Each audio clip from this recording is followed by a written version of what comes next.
चलिए दोस्तों, आप सभी के बीच भोजपुरी के हिट मशीन कहे जाने वाले खेसारी लाल यादव आप सभी के बीच एक पुरानी अंदाज में होली का सॉन्ग लेकर आ चुके हैं, जिसका पोस्टर का नाम है तत्काल आजा, जो कि आज ही लॉन्च किया गया है और यह कल ही रिलीज भी किया जाएगा।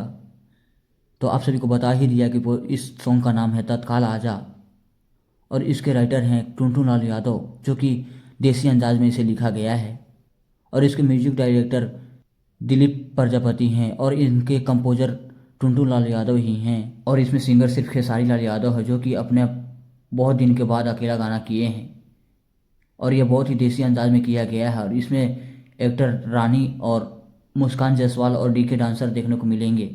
यह पूरी तरीके से देहाती अंदाज में यह बनाया गया है और इसका रिलीज डेट कल ही है, जो कि 7/15 में रिलीज किया जाएगा। और यह कोई दूसरे चैनल से नहीं बल्कि खेसारी म्यूजिक के यूट्यूब चैनल पे ही आने वाला है। तो इस सॉन्ग को सुनना ना भूले और ऐसी इन्फॉर्मेशन वीडियो के लिए चैनल को सब्सक्राइब करके वीडियो को लाइक कर ले और वीडियो को ज़्यादा से ज़्यादा शेयर करें।